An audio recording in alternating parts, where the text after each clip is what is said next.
They kicked the black woman out. Next day, her billionaire husband shows up in a Rolls Royce. "Ma'am, I think you might be lost." The sentence hung in the air like smog, the kind that clogs your throat, burns your eyes, and lingers long after you try to forget it. Amira Jenkins stood still in the pristine, overly air-conditioned lobby of Redwood Elite Motors in Miami, her eyes locked on the sleek, graphite gray coupe displayed on the raised platform in the center of the showroom. Her hand still gripped the brochure she had picked up seconds ago. "Excuse me?" she asked, trying to mask the sting behind her question. The man in front of her, Bryce Harrison, didn't flinch. He looked exactly like the kind of person this place would promote, young, confident, smug.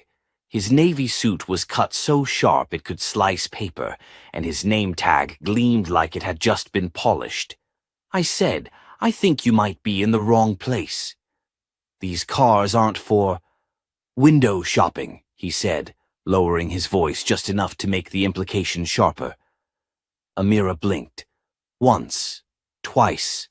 Her pulse slowed, her spine straightened. She was wearing a white tee, jeans, and a pair of Converse she'd had since college. She knew exactly how she looked, and that was the point. She hadn't come here to impress anyone. She came here to buy a car. For her sister. "I'm looking to purchase that vehicle," she said, nodding toward the coupe. Bryce followed her gaze, then let out a small, humorless chuckle. "That model starts at $280,000. Fully equipped, it's north of $310,000. Look, if you're interested in something more realistic, our pre-owned lot is around the block." Across the showroom, a couple dressed in designer clothing walked in. Bryce's demeanor shifted instantly. He straightened, smoothed his tie, and waved them over. "Mr. and Mrs. Logan, welcome back.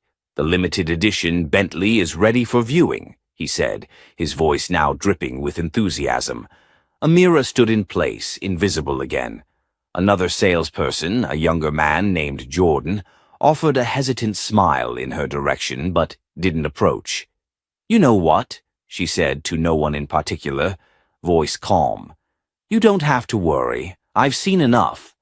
As she turned to leave, Bryce called out, "Be sure to grab a brochure. They make great vision boards." Laughter erupted somewhere behind her. It wasn't loud, but it didn't have to be. It pierced just the same. She didn't look back. She didn't give them the satisfaction. 2 hours later, Amira sat at the kitchen island of her Coral Gables home, sipping on lukewarm peppermint tea she had no intention of finishing. Sunlight filtered through the skylights above, casting long streaks across the granite counters. But the glow outside didn't reach her face.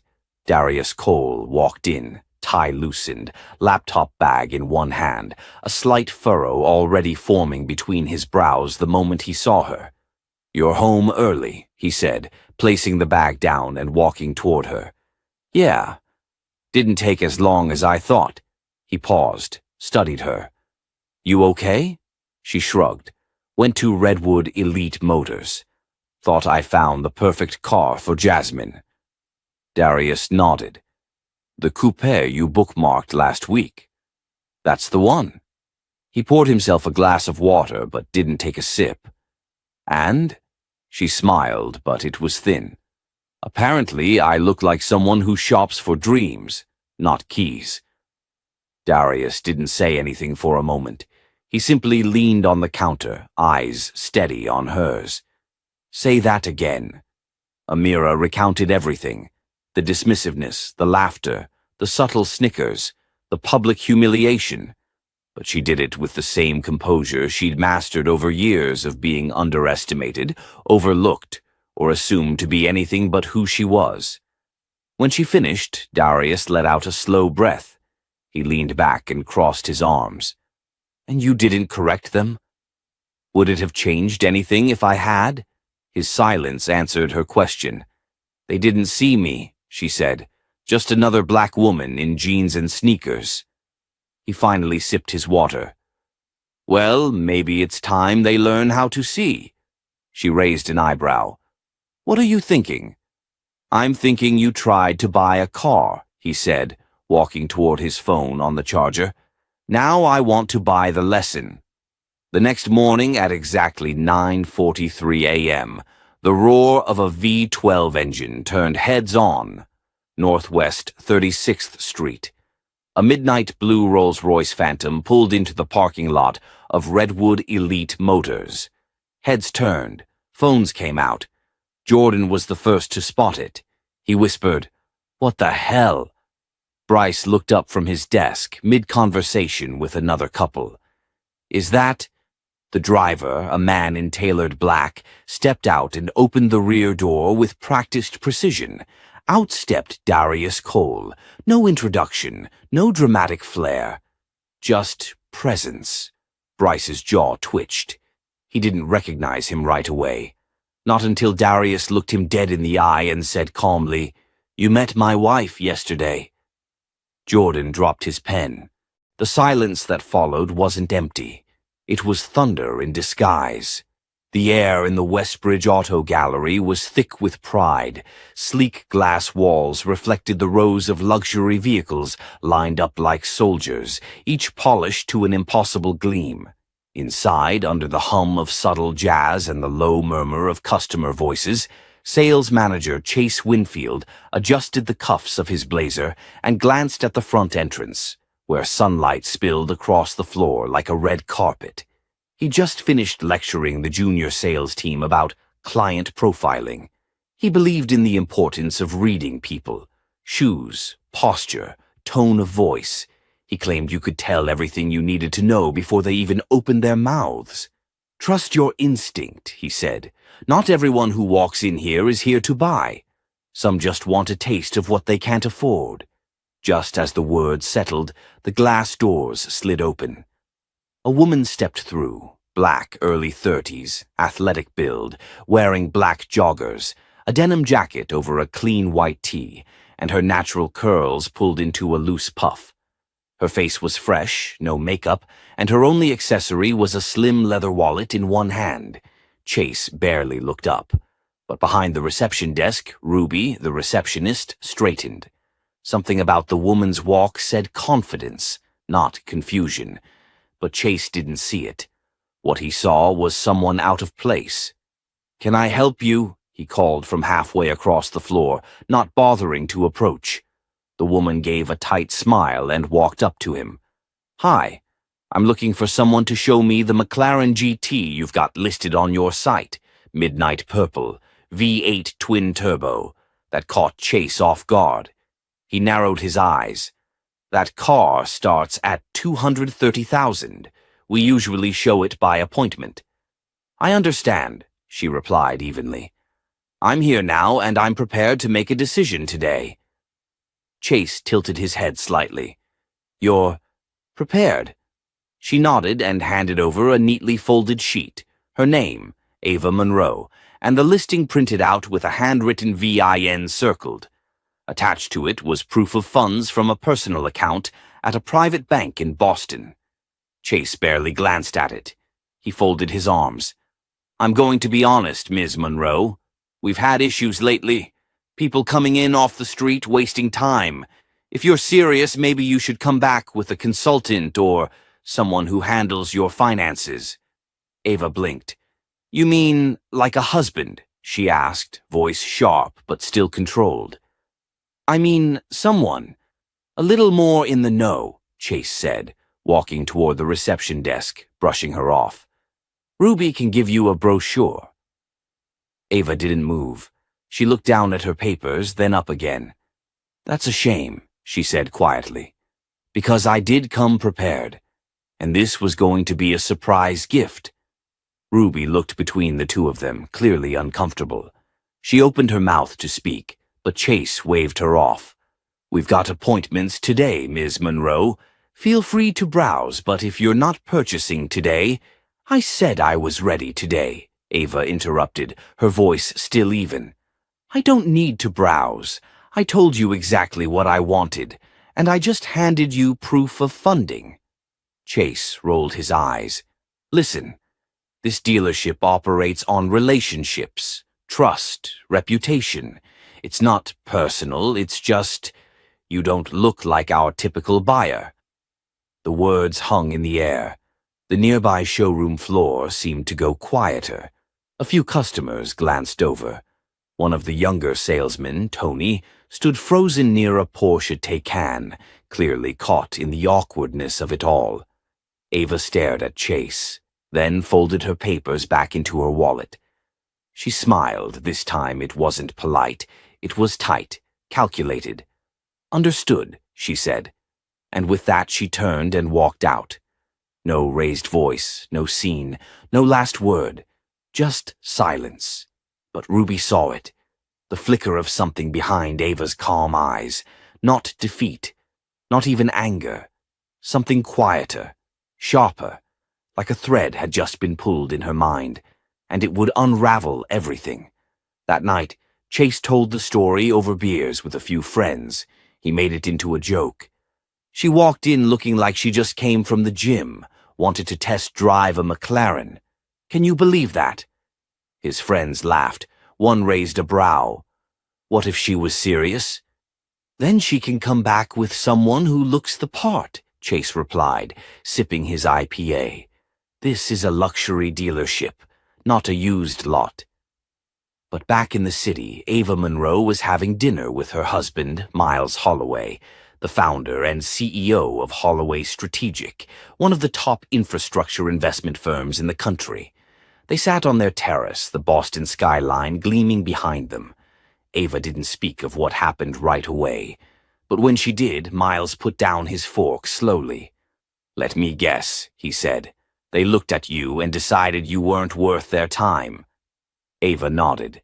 Miles didn't react with rage, just the kind of slow, settled silence that always came before he made a move. He poured himself a drink, then turned to her. "Do you want me to handle it?" he asked. Ava shook her head. "Number, but I want them to remember my name. Not just because of the money, because of the lesson." Miles smiled. "Then let's give them a lesson they'll never forget." The next morning, Westbridge Auto Gallery would open like any other day. But nothing would be the same after what rolled into their parking lot at exactly 9:58 a.m.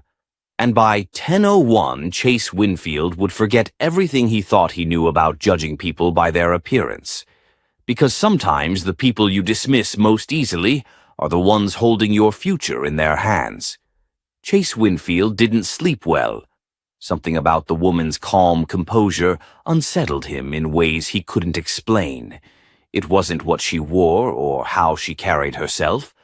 It was the way she looked at him after he dismissed her, like she was collecting information, not emotion, like she'd seen this 100 times and already knew how it would end. Still, Chase had written it off. People bluff all the time. Fancy talk, fake confidence. Half of them barely get approved for financing. But something about Ava Monroe's last glance lingered with him through the night. At 9:57 the next morning, Chase was mid-sip on his second espresso when he heard the sound. It wasn't loud. It was smooth, subtle, the unmistakable purr of a custom-built engine tuned for performance and elegance. Even before he looked, he knew it wasn't one of their showroom cars. Outside the massive front windows, a car unlike any he'd seen before pulled into the dealership's front circle. Royce Phantom. But not just any Phantom. Extended wheelbase. Midnight black paint that shimmered violet when the sunlight hit it. Just right. Chrome accents so polished they caught every angle of the building's glass facade. The kind of car you didn't just buy. The kind of car you commissioned. Inside, the dealership fell quiet. Salesmen stopped mid-conversation. Tony nudged Ruby at the reception desk. Chase stepped forward, heart quickening.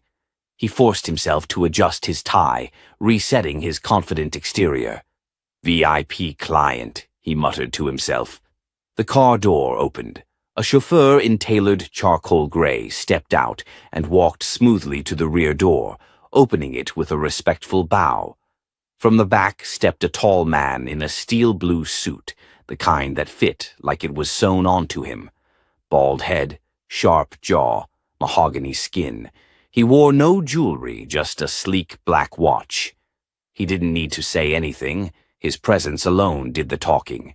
The man took 3 steps toward the glass doors. Chase rushed to meet him. "Good morning, sir. Welcome to Westbridge Auto Gallery. My name is Chase Winfield, sales manager. It's an honor." The man's eyes didn't even flick toward Chase. His voice, when it came, was calm and deep. "I'm here about the McLaren GT." "Of course," Chase said quickly, motioning toward the showroom floor. "You've got great taste. We have one of the only midnight purples left on the East Coast." The man stopped walking. "I'm aware," he said. "My wife was here yesterday. She asked to see that very car." Chase froze mid-step. I'm not sure I recall."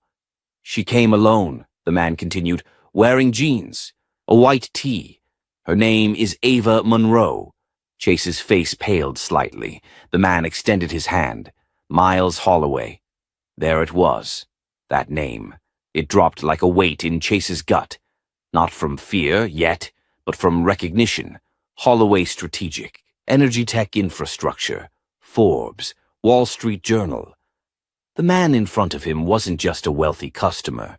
He was one of the richest men in the state, and he was the husband of the woman Chase had humiliated less than 24 hours ago. "I believe," Miles said, still calm, "you told her the McLaren was appointment only." Chase swallowed hard. "Yes, I may have. There may have been a misunderstanding. I'm deeply sorry. If she's interested, of course, we'd be happy to revisit." "She was interested yesterday," Miles said. "You weren't." His words sliced through the lobby.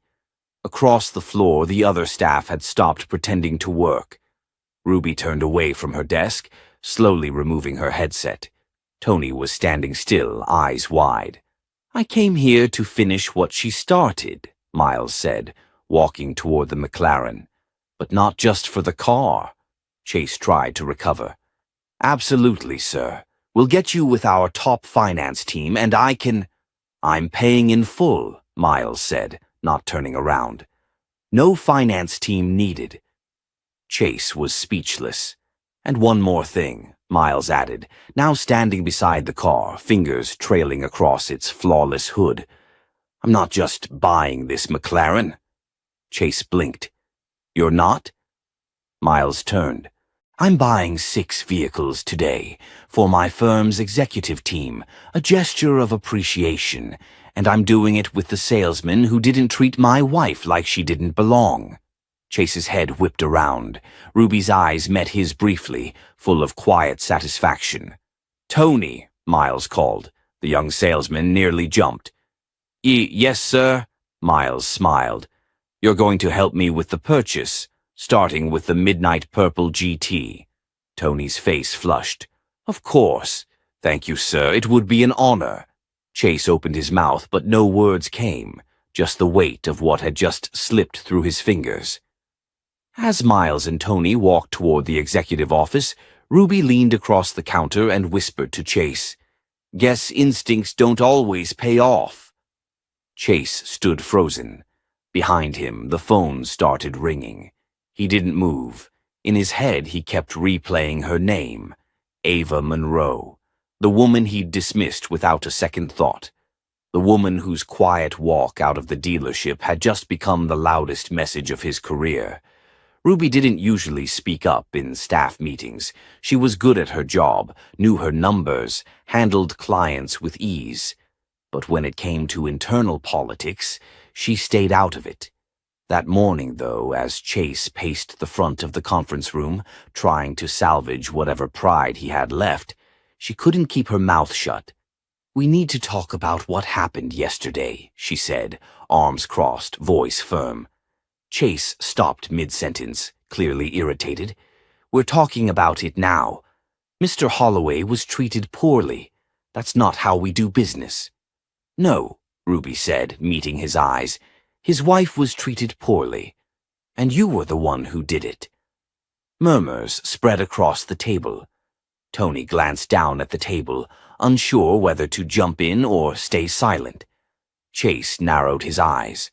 Look, we all make mistakes in customer profiling. Profiling, Ruby shot back. You mean judgment, disrespect. You didn't just brush her off, you humiliated her in front of other customers. Chase's face tightened. That's enough, Ruby. No, she said. It's not. The room went quiet. Chase turned to the general manager, Carl Abrams, who'd been silent in the corner of the room, listening closely. Carl, Chase said, trying to regain control, we handled the fallout. Mr. Holloway's happy now. Let's not drag this out. Carl leaned forward. Actually, Chase, we do need to drag this out. Chase's stomach dropped. Carl continued, I got a call this morning from Miles Holloway's office. He's not only buying the fleet, he's also inviting the dealership to partner in a new social equity initiative, training for unconscious bias, community outreach, a scholarship fund for students of color interested in automotive careers, the staff murmured, impressed. Chase forced a smile. Well, that's great news. Carl wasn't smiling. He also requested that Tony personally handle the fleet transactions, and that you, Chase, participate in the first round of community training as a student, not a speaker. A few jaws dropped. Chase sat back in his chair, stunned.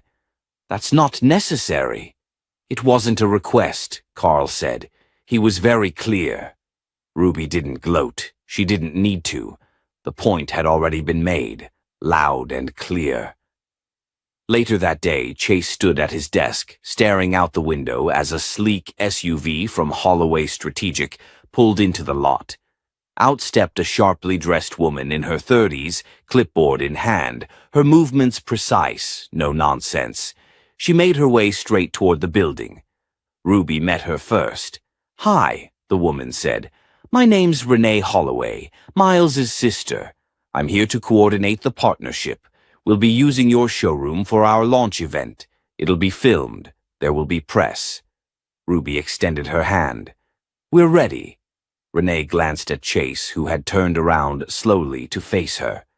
You must be Chase, she said. He nodded, suddenly unsure of his usual salesman charm. Renee raised an eyebrow. You'll be on camera for part of this, talking about your role in how we got here. Just letting you know in advance. Is that necessary? He asked, voice low. Renee stared at him for a long beat. Number, but it's appropriate. Later that evening, Ava sat on her back porch, a warm mug of tea in her hand as the sun dipped low behind the trees. She was still dressed casually, but her posture had changed, more grounded, more steady. Miles stepped out, a quiet presence behind her. You were right, she said before he spoke. It had to be addressed. He came around and sat next to her. You weren't looking for revenge. You were asking for respect. Ava nodded slowly.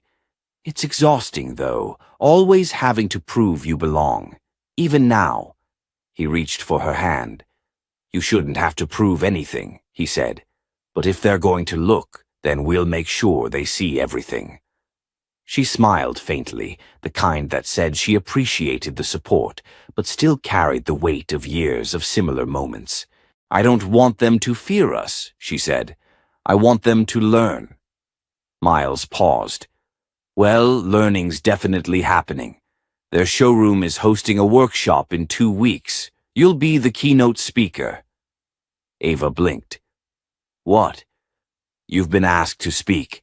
By name, she let out a short laugh, then shook her head. Miles, they need to hear it, he said. From you. Ava didn't respond right away. Then she set her mug down and looked toward the darkening horizon. Then I guess I better start writing something that makes them remember. And in that quiet, the transformation wasn't in the dealership or the people who'd wronged her. It was in the moment Ava realized she didn't need a Rolls-Royce or a billionaire husband to be heard. She only needed to speak. Ava stood in front of her bathroom mirror, adjusting the collar of her navy blue blouse. Her hair was pulled back in a soft twist, her earrings small and elegant. Her expression, though calm, was layered. She wasn't nervous. Not exactly. But today was going to be different. Downstairs, Miles was on a call, pacing by the living room window. She could hear his voice steady, measured, but with a familiar sharpness. He was preparing the final details for the Holloway Foundation's community initiative, one that would begin right in the dealership that had disrespected her just days earlier. "You ready?" he asked as she descended the stairs. Ava nodded. "As I'll ever be." Outside, the black SUV waited, sleek and quiet. The driver opened the door and the two climbed in. Neither said much. They didn't need to. There was an understanding between them now, silent, powerful, and unshakable. Meanwhile, at Parkview Elite Motors, the mood was more tense. Chase stood stiffly in the corner of the showroom, watching the staff hustle around, setting up folding chairs and banners. Ruby was overseeing the staging with her usual poise, clipboard in hand, while a media crew from a local news station finished setting up lights. The entire front display had been cleared out to make room for the event. The dealership's glass facade reflected the morning sun, but inside the mood was clouded by nerves. Carl, the general manager, approached Chase. "Don't fidget," Carl said under his breath. "Just act like you've been part of this from the start." Chase snorted softly. "Except I wasn't." "That's not the point today," Carl replied. "The point is making it right." A hush fell over the room as the doors opened, and in walked Ava and Miles. This time Ava wore her identity like armor. Not flashy, but powerful in its clarity. She wasn't there to perform or prove. She was there to speak truth. And everyone in the building felt it. Chase straightened involuntarily, trying to muster a smile that felt more like a wince. Ruby met Ava first, her expression warm and welcoming. "We're honored you're here," Ruby said sincerely. "Thank you," Ava replied. "Let's get to it." After some brief introductions, the event began. Carl stepped to the front with a mic in hand, clearing his throat. "We're gathered here not just as a business," he said, "but as people learning how to do better. Today is about accountability, reflection, and change, and there's no better voice to help us start that journey than Ava Holloway." The applause was light, uncertain. Ava took the mic with grace, stepping forward as if the moment belonged to her. And it did. "When I walked into this dealership a few days ago," she began, "I came to ask about a car. That's it. I wasn't looking for trouble and I wasn't testing anyone. I was just a black woman in jeans and a t-shirt, asking questions, and I was dismissed." She paused, letting her words sink in.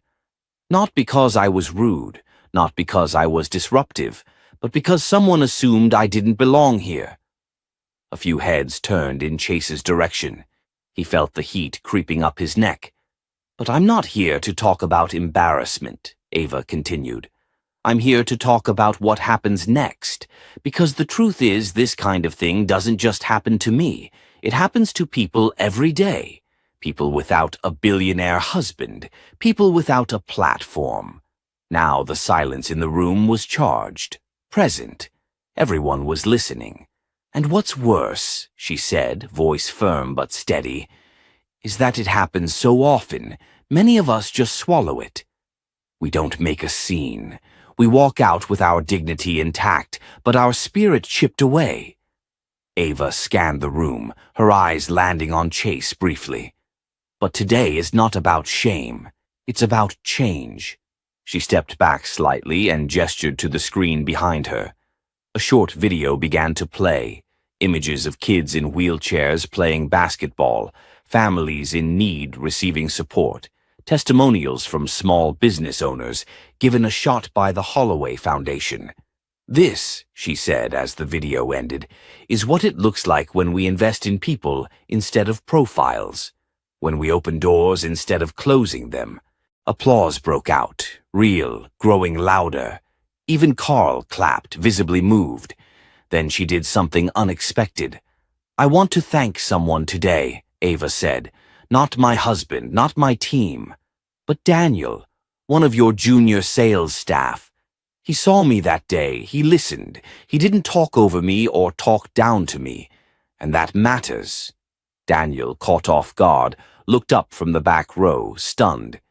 "You reminded me," she said to him, "that kindness doesn't need a title, just character." People began turning to Daniel, giving him nods, pats on the shoulder. Chase, still standing stiffly, looked down. Later, as people mingled, Ruby pulled Ava aside. "Can I ask you something?" "Sure," Ava said. "Why did you come back?" Ava took a moment. "Because if I didn't, they'd think silence meant agreement. And because I needed them to see that I'm not the exception. I'm just the one who said something." Chase hovered nearby, and finally, he stepped forward. "Ava," he said awkwardly. "Mrs. Holloway, I want to apologize again. I handled it wrong." She looked at him evenly. "You didn't handle me wrong. You judged me wrong. And that's a bigger problem."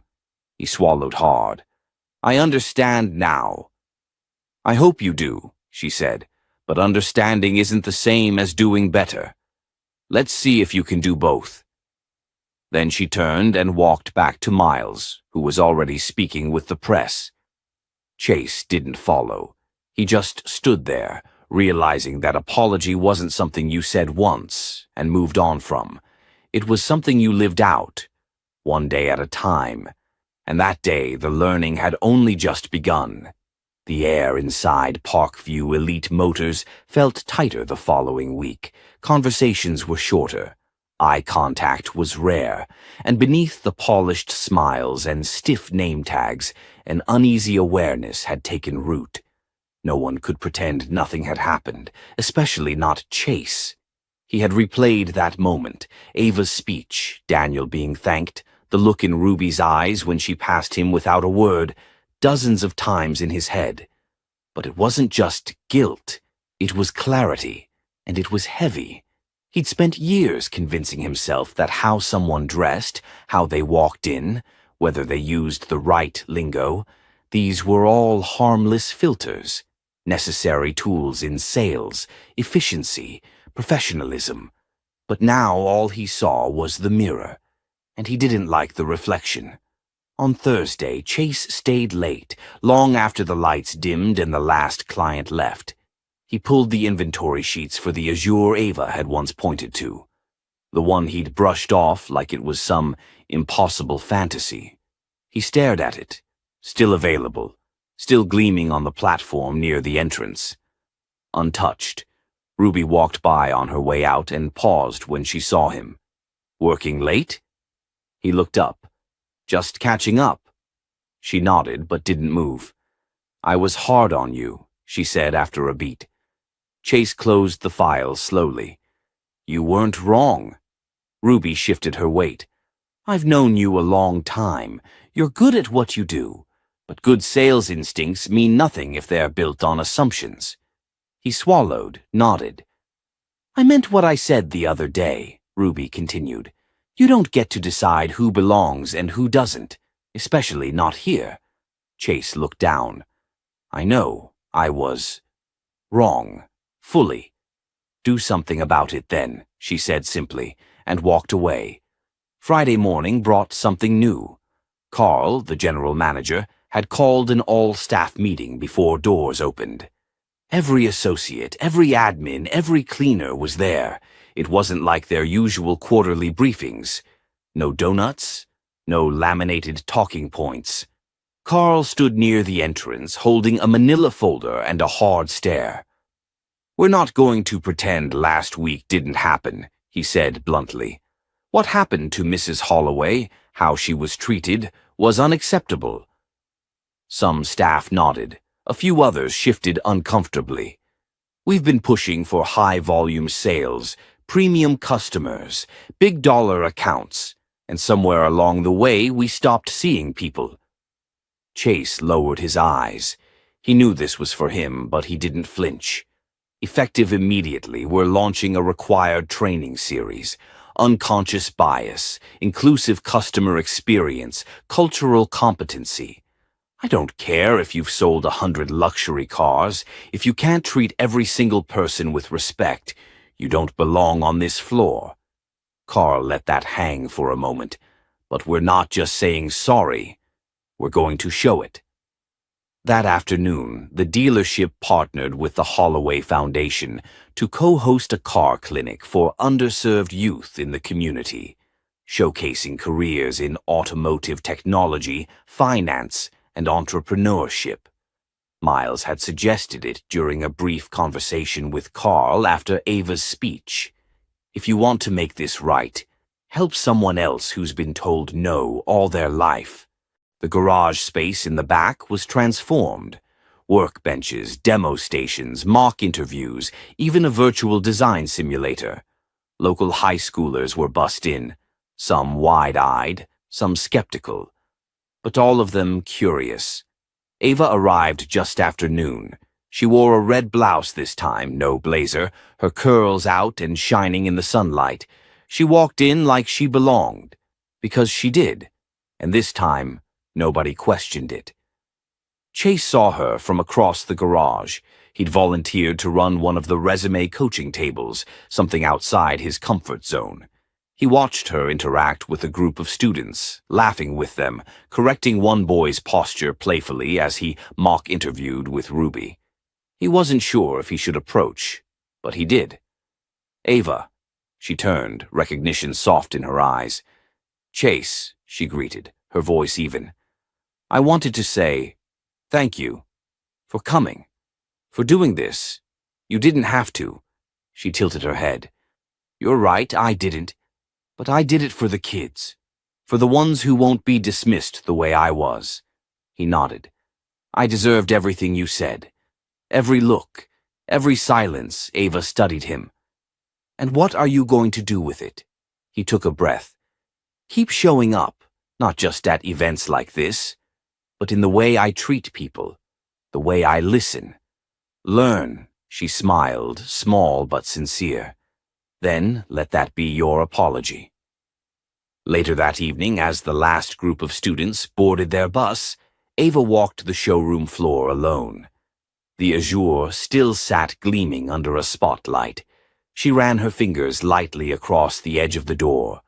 From behind her, Miles appeared, 2 cups of coffee in hand. "Still thinking about Caroline?" he asked. "She would have loved this car," Ava said, "but it's not about the car anymore."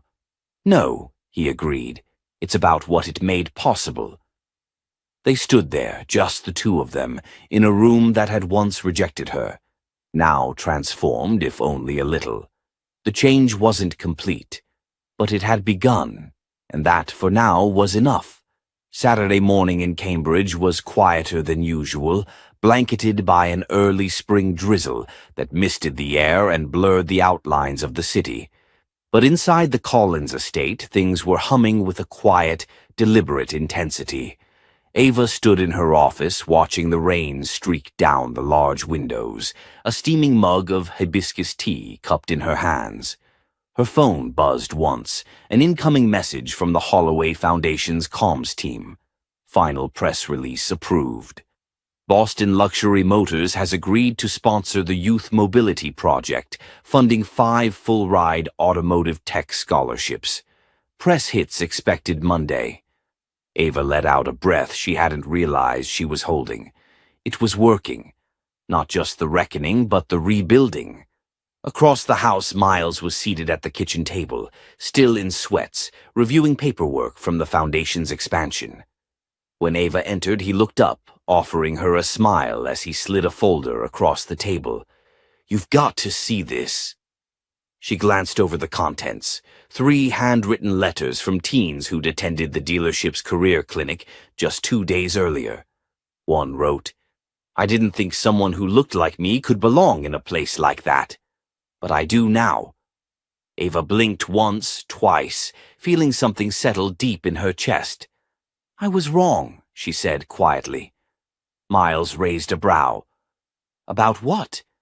About whether showing up would change anything. About whether speaking out would even matter. I thought I was just venting, but it mattered. To more than just me. Miles nodded. Change doesn't always come from shouting. Sometimes it starts with someone refusing to walk out the same door they were kicked out of. She smiled, setting the letters down. Later that day, they returned to the dealership, not to make a point, not for appearances, but for a private delivery. Daniel had called earlier in the week. The azure coupe, freshly detailed and tagged, was ready. Ava had decided it would still be the perfect gift for her sister, but this time she wasn't walking in alone. When they arrived, the entire energy inside Boston Luxury Motors had shifted. Chase was there. So was Ruby. So was Carl, standing near the entrance, ready to greet them not as exceptions but with respect. Daniel approached first, beaming. "Mrs. Holloway, Mr. Collins, it's all set." He handed her the keys with two hands, as if presenting a medal.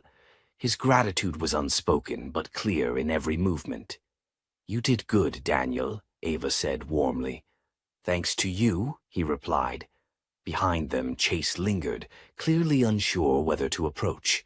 Ava noticed. She turned. "I heard you helped mentor Daniel through the process," she said. Chase nodded, swallowing. "He taught me a few things, too." Ava tilted her head, soft but firm. "I hope you're not just trying to make this right. I hope you're working to make it better." Chase held her gaze. Both. Before she could respond, the sound of a camera shutter clicked from the other side of the room. A photographer from the Boston Chronicle had arrived quietly, sent by the Foundation to capture the handoff for their internal newsletter. But the image he captured was more than just a car being delivered. It was Ava, Daniel, and Miles standing in front of the sleek, deep blue Azure, sunlight cutting through the clouds and gleaming off the hood. It looked less like a transaction and more like a turning point. Later that evening, back at home, Ava received a text from someone unexpected. Unknown number. "I don't expect a response, but I wanted you to know I've started volunteering at the adaptive sports program. Thomas asked me to coach a wheelchair basketball scrimmage next week. I'm learning to listen, truly listen. Thank you, Blake." She stared at the message for a long moment. Miles, who was watching her from the other side of the room, finally asked, "Blake?" She nodded, still quiet. "What did he say?" She handed him the phone. Miles read the message, then handed it back with a single comment. "Good. Let him work for his redemption." Ava didn't reply. She simply tapped the screen, saving the message, then setting the phone down. The world doesn't always change with a bang. Sometimes it shifts in small ways. In a car handed to a sister who survived something unthinkable. In a salesman learning how to see again. In a man coaching kids he once ignored.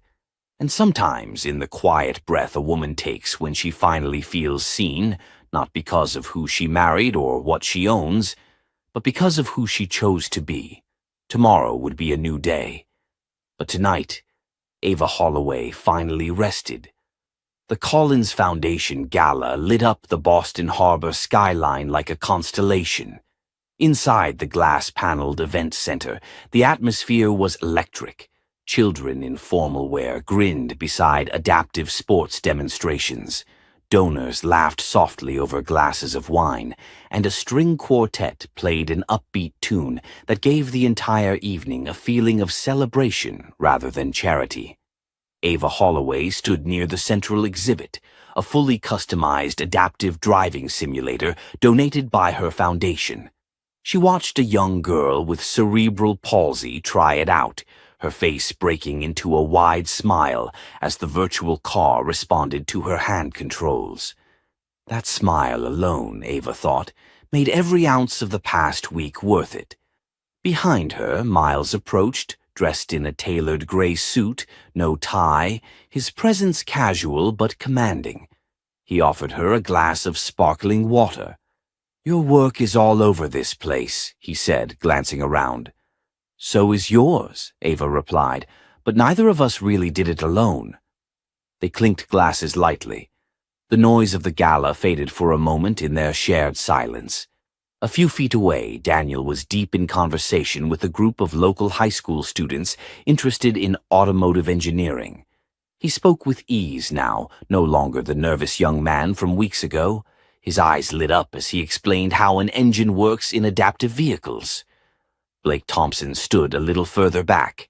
Tonight, he wore the same staff vest as the volunteers, not a tailored suit. He wasn't pretending to be part of the elite.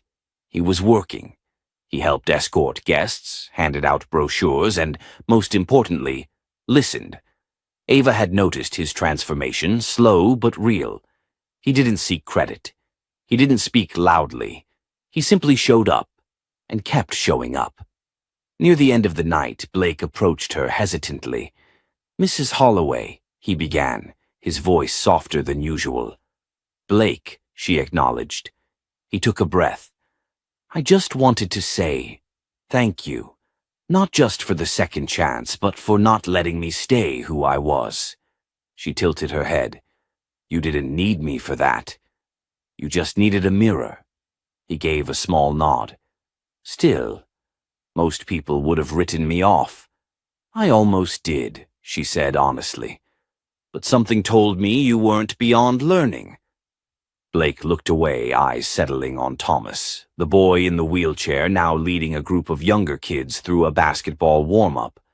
"He thinks I'm cool," Blake said with a faint smile. "Then you better keep living up to that," Ava replied. As Blake walked away, Miles rejoined her. "You gonna tell him?" "Tell him what?"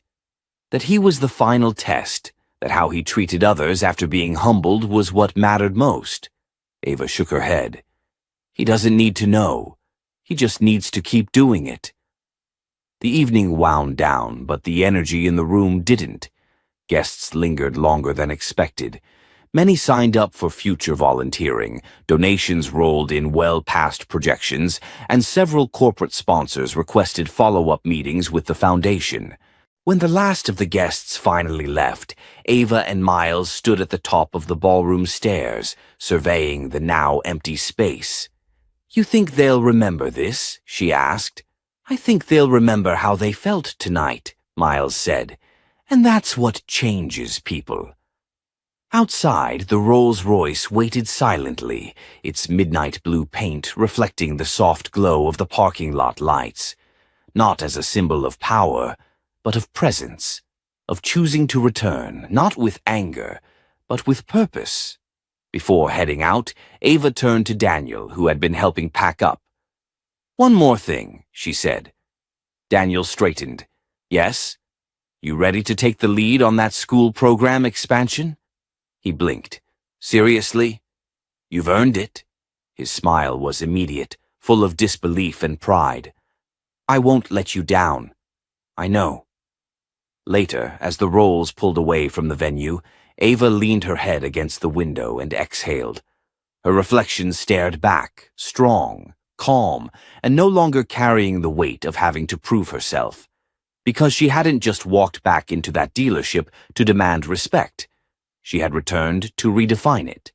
And in doing so, she hadn't just reclaimed her dignity. She had rewritten the script for every person who had ever been judged by their cover. If this story spoke to you, if it reminded you that strength doesn't always roar but sometimes walks in quiet determination, then share it. Let others feel it too. And don't forget to subscribe, because more stories like this are coming. Stories where justice finds its way not through fury, but through clarity, courage, and the unwavering belief that no one gets to decide your worth based on what they see.